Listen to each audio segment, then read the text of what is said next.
Hi, welcome to our channel where we share the most intriguing stories.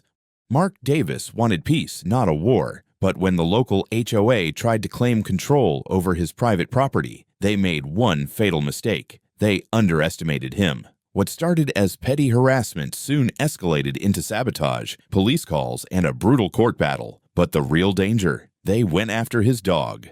Mark Davis had never been the type to seek out conflict. In fact, he had chosen this house specifically to avoid it. A beautiful home on a spacious lot, far from the stifling rules of city life and nosy neighbors. Nestled at the edge of a well-manicured suburban community, his property offered everything he had dreamed of: peace, privacy, and plenty of space for his loyal German Shepherd Roxy to roam freely. Most importantly, his home was not part of any homeowners association, HOA, meaning he didn't have to deal with arbitrary rules about what color his mailbox should be or how short his grass needed to be. At least, that's what he had thought. Only a week after moving in, Mark noticed something strange. Two men in HOA uniforms stood at the edge of his driveway, taking notes and snapping photos of his truck. Their presence alone was enough to raise his suspicions, but it wasn't until they started pointing at his house and whispering that he decided to intervene. "Excuse me, can I help you?" Mark asked, approaching with an air of calm curiosity. One of the men, a tall blonde with a clipboard, barely looked up from his notes. "Just conducting a routine HOA compliance check, sir. Got to make sure everything meets the community guidelines." Mark raised an eyebrow. "I'm not in your HOA," he said flatly. This time, the man did look up, though with little concern. "Yeah, well, your house is adjacent to the community," he explained, as if that clarified anything. Before Mark could press the issue further, a new voice cut in, a woman's, high-pitched and laced with feigned politeness. "Ah, Mr. Davis, how wonderful to finally meet you." Turning, Mark came face-to-face with Karen Wilson, the self-important president of the HOA. She was a woman in her mid-40s with a perfectly coiffed bob, designer sunglasses perched atop her head, and an air of entitlement that practically radiated off her. Mark offered a curt nod. "And you are?" "Karen Wilson," she introduced herself, her smile tight and controlled. "President of the Maplewood Homeowners Association. I was just explaining to my associates here that while your property technically falls outside of our jurisdiction, it visually impacts our community." Mark blinked. "You mean because you can see my house?" Karen gave a small, condescending laugh. "Exactly. And as such, it's important that your property adheres to the same high standards as the rest of the neighborhood." "I'm sure you understand." Mark crossed his arms. "I understand that I'm not part of your HOA, which means your rules don't apply to me." Karen's smile faltered, but she recovered quickly. "Oh, we're not here to be adversarial. We just want to make sure everything stays uniform and aesthetically pleasing. For instance, your fence. It really should be painted one of our approved neutral tones. That gray color is, well, it's a bit harsh for the neighborhood." Mark fought the urge to laugh. "His fence was a standard wooden fence, nothing flashy or offensive," Karen continued. "And then there's your truck. A vehicle of that size can be disruptive to the carefully cultivated appearance of our streets. And I also noticed your lawn. It's already getting a little long. We prefer to keep grass under 4 inches to maintain curb appeal." Mark stared at her for a long moment, processing the sheer audacity of what she was saying. "Well, I appreciate the suggestions," he said, voice dripping with sarcasm. "But I'll take care of my property how I see fit." Karen's smile thinned. "You really don't want to start off on the wrong foot with the HOA, Mr. Davis. We all just want what's best for the neighborhood." Mark didn't reply. He simply turned and walked back toward his house, calling for Roxy as he went. His loyal dog came bounding onto the porch, barking once in the direction of the unwelcome visitors. By the time Mark shut the door behind him, Karen and her little compliance team were still standing there, watching him. He had a bad feeling this wasn't the last he'd be seeing of them. And, sure enough, 2 days later, he received a formal violation notice from the HOA. Apparently, his property was in clear violation of community standards due to an unapproved fence color, improper vehicle placement, and a lawn that exceeded acceptable height. Mark shook his head in disbelief. He wasn't part of the HOA. They had no authority over him, but it was clear now. Karen Wilson was going to make this personal. Mark had dealt with his fair share of overbearing authority figures in his life, but Karen Wilson and her HOA cronies were operating on a whole new level of entitlement. He had assumed that ignoring their ridiculous complaints would be enough to make them back off, but clearly he had underestimated just how persistent they were willing to be. The violation notice he received was laughable, considering it held no legal weight, but it was what happened next that made Mark realize he was in for a full-blown war. One morning, as he was heading out to grab groceries, he discovered something that stopped him dead in his tracks. A large metal sign had been planted at the edge of his driveway. It read in bold, capitalized letters, "Private property, no trespassing, HOA vehicles only." Mark stood there for a moment, dumbfounded. HOA vehicles only? On his own driveway. He let out a dry chuckle, shaking his head in disbelief. This was beyond passive-aggressive nonsense. This was an outright attempt to claim control over his property. Rolling up his sleeves, he grabbed a wrench from his garage and ripped the sign straight out of the ground, tossing it onto the curb. Not 5 minutes later, he heard the distinct sound of hurried, indignant footsteps approaching. "Karen, what do you think you're doing?" she demanded, arms crossed, her expression a mix of shock and outrage. Behind her, a few of the HOA board members loitered awkwardly, pretending they weren't there to gawk. "Taking down your unauthorized signage," Mark replied casually, tossing the wrench into his truck bed. "You don't get to put up no trespassing signs on someone else's land, Karen. This is a community initiative," Karen snapped. "Your driveway is positioned in such a way that people assume it's part of the neighborhood, and we don't want non-compliant vehicles ruining the aesthetic. We're simply making it clear that—" "You mean making it clear that you think you have control over my land?" Mark cut in. "Because that's not happening." Karen narrowed her eyes. "You're really making this difficult for yourself, Mr. Davis." Mark smirked. "Oh, I think you're the one making it difficult. But hey, if you want to keep pushing this, I'm happy to keep proving you wrong." Karen pursed her lips, clearly seething. "Fine, have it your way." For a moment, Mark thought she might actually leave him alone. But 2 days later, he woke up to find orange traffic cones lined up along the entrance of his driveway, along with a fresh chain locking them together. Roxy barked as Mark stepped outside, staring at the absurd blockade. Karen had literally barricaded his own driveway.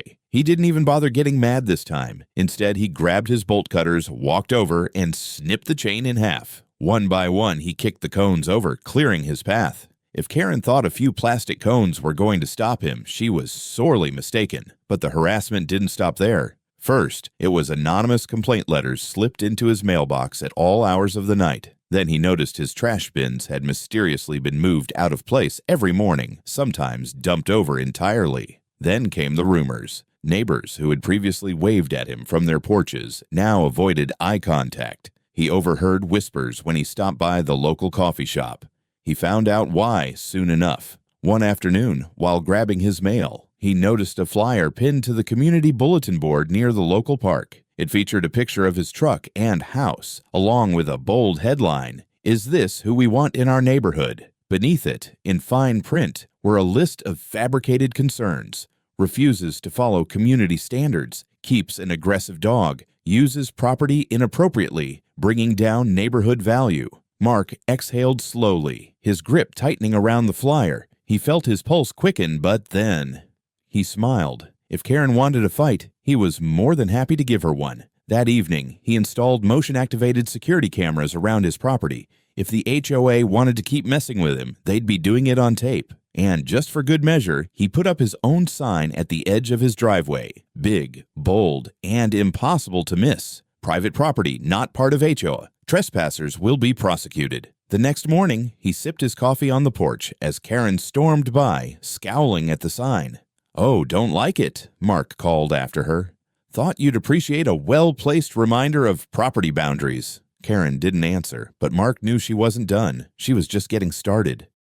Mark had expected retaliation, but he hadn't expected the police to show up at his doorstep. It was early morning when he heard the sharp knock on his front door. Roxy, ever vigilant, let out a deep growl and positioned herself between Mark and the entrance. When he opened the door, 2 uniformed officers stood on his porch. One was an older man with a weary expression, the other a younger officer who looked slightly uncomfortable, as if he already knew this was a waste of time. Behind them, standing with her arms triumphantly crossed, was none other than Karen Wilson. "Morning, officers," Mark greeted, keeping his tone neutral. "What's going on?"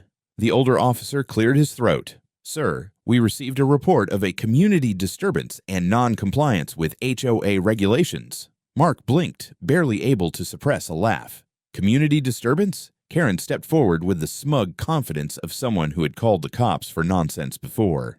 "Yes, officer. Mr. Davis has been repeatedly ignoring community guidelines, placing unauthorized signage, and being generally disruptive to the neighborhood." She turned to Mark, giving him a sickly, sweet smile. "We've given you multiple warnings, but you refuse to cooperate." Mark ran a hand over his jaw, nodding slowly. "Uh-huh.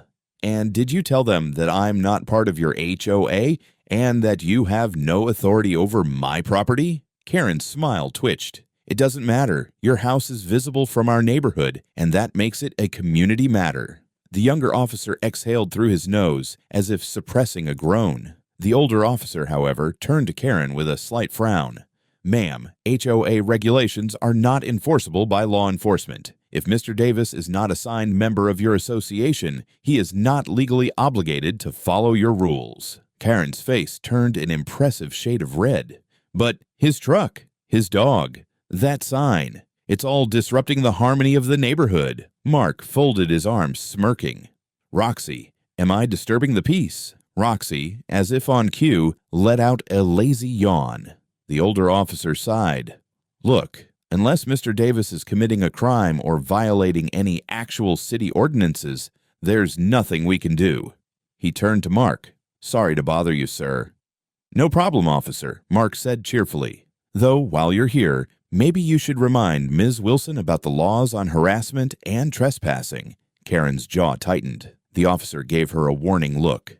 "Ma'am, this is the last time we want to be called out for something like this. If Mr. Davis calls in a complaint about harassment, that's a real issue." "Understood." Karen didn't respond. She just turned on her heel and stormed off. Her silence the only thing sweeter than victory. But Mark knew better than to celebrate too early, because 2 days later his driveway was blocked again. Mark had barely finished enjoying the sweet satisfaction of watching Karen get shut down by the police when he woke up 2 days later to another infuriating sight. His driveway was blocked again. This time, instead of just a sign or a flimsy chain, Karen had gone all out. Bright orange traffic cones lined the entrance, connected by a thick plastic chain. But the real kicker, 2 large cement planters sat in the middle of the driveway, completely obstructing his truck. Mark let out a slow breath, rubbing his temples. This was escalation. Roxy trotted up beside him, sniffing the obstruction before glancing up at Mark as if to say,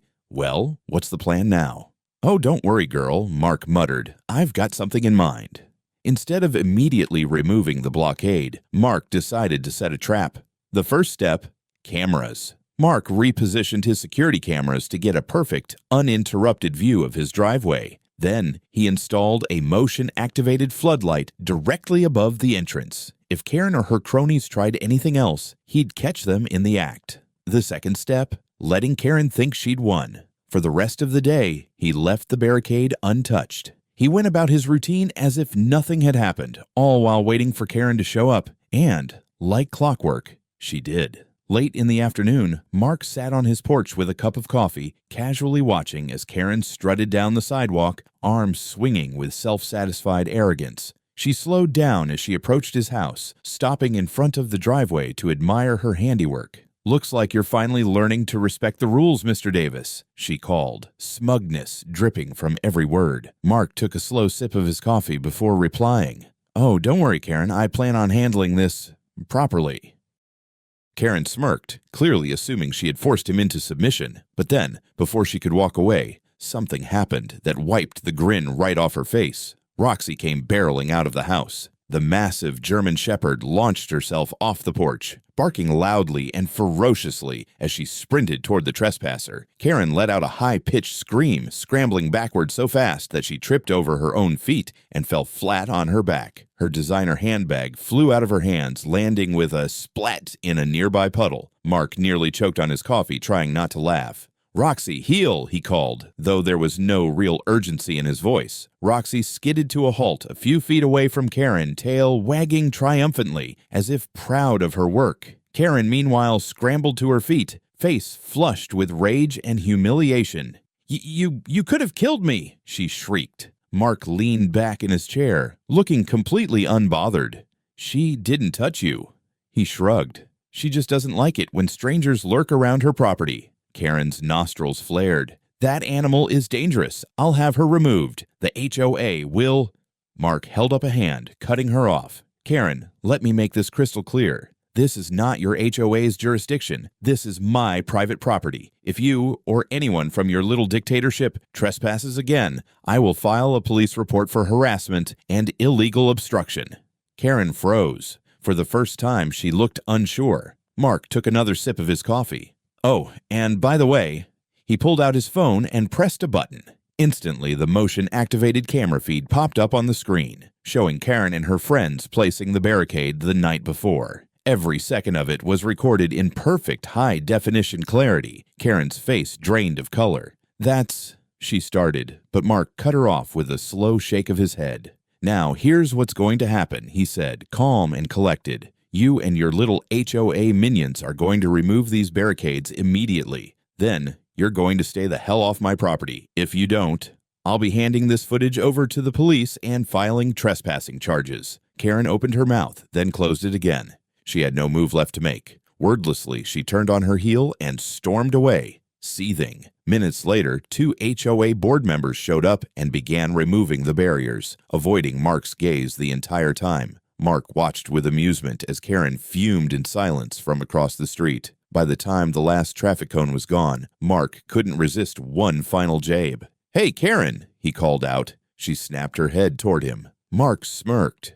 "Be careful walking home. Roxy gets jumpy around trespassers." Karen turned bright red, then stomped off without another word. Mark watched her retreat with a deep sense of satisfaction. But he knew this wasn't over. Karen had just been humiliated in front of the entire neighborhood, and people like her. They didn't take losses lightly. The courtroom buzzed with a quiet intensity as Mark took his seat at the plaintiff's table, his lawyer, Ethan Carter, flipping through a stack of neatly organized legal documents. Across from them at the defense table sat Karen Wilson, stiff as a board, her perfectly ironed blouse doing little to hide the tension in her posture. Flanking her were 2 HOA board members and their attorney, Richard Graves, a sharp-jawed man in an overpriced suit who oozed arrogance. The judge, a stern woman with steel-gray hair and piercing eyes, banged her gavel, calling the court to order. "Mr. Davis," she began, addressing Mark, "you're bringing a suit against the Maplewood Homeowners Association for harassment, trespassing, and unauthorized obstruction of your property. Is that correct?"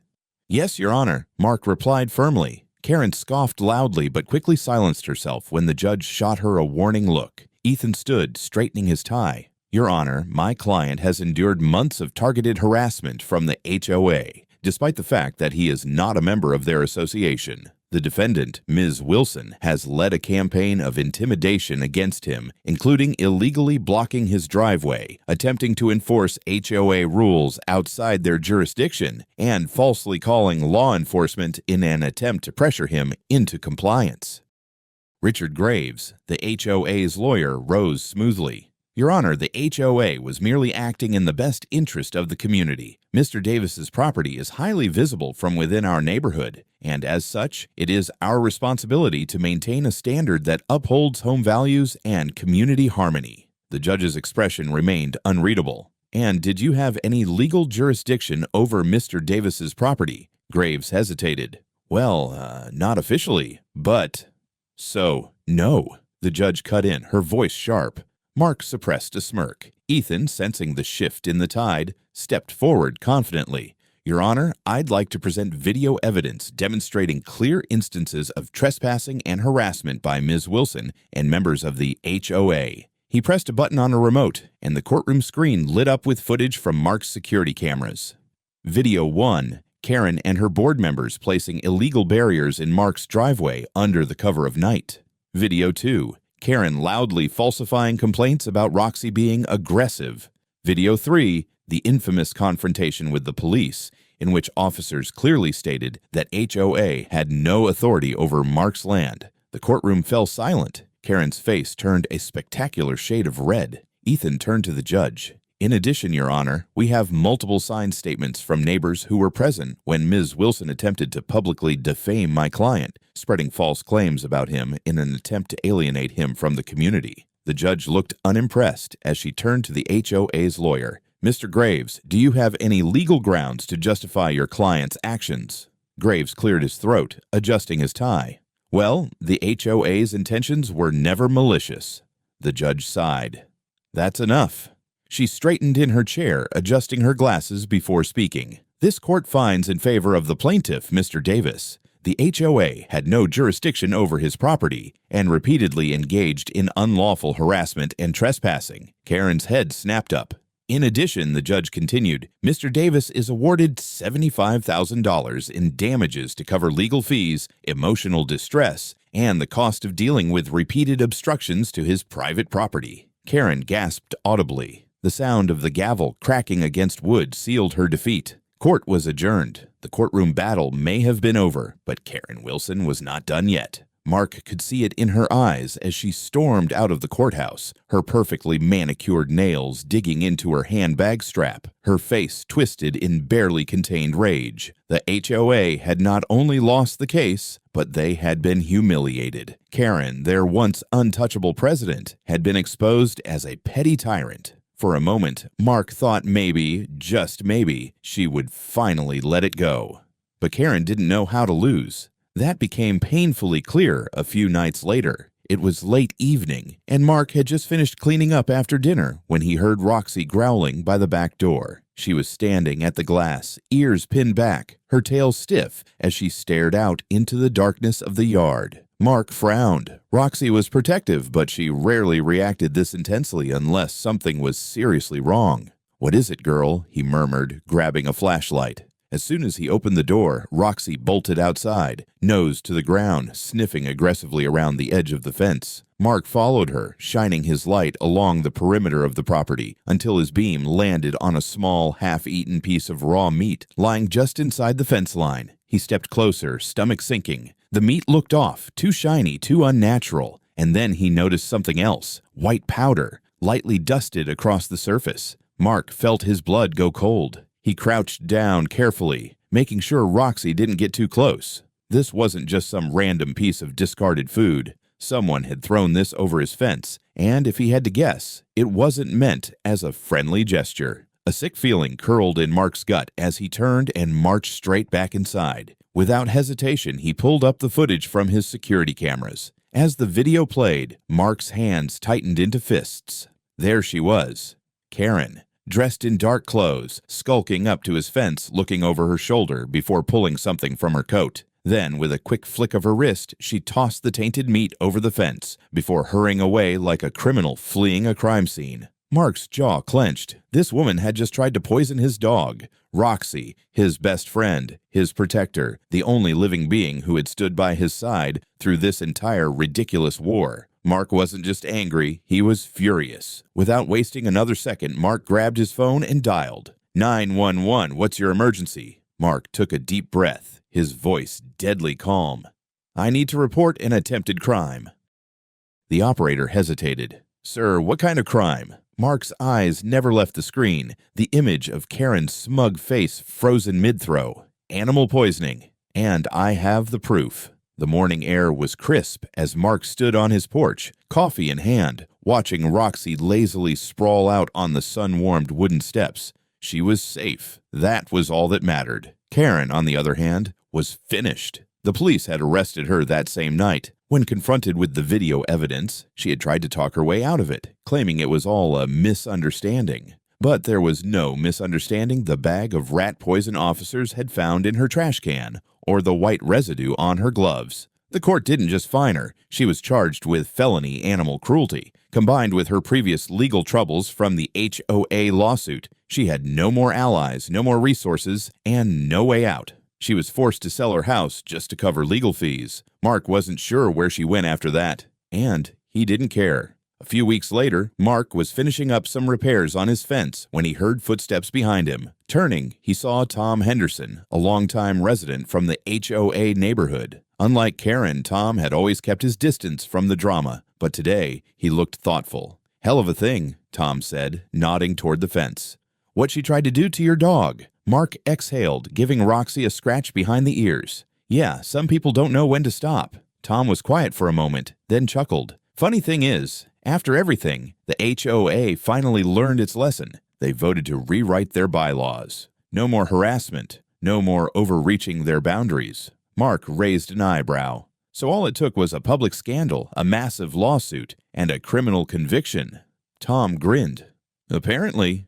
Mark smirked, shaking his head. As Tom turned to leave, he hesitated. "For what it's worth," he said, "a lot of us are glad you fought back. You reminded people that property isn't just about land. It's about standing up for what's yours." Mark watched as he walked away, then looked down at Roxy, who wagged her tail.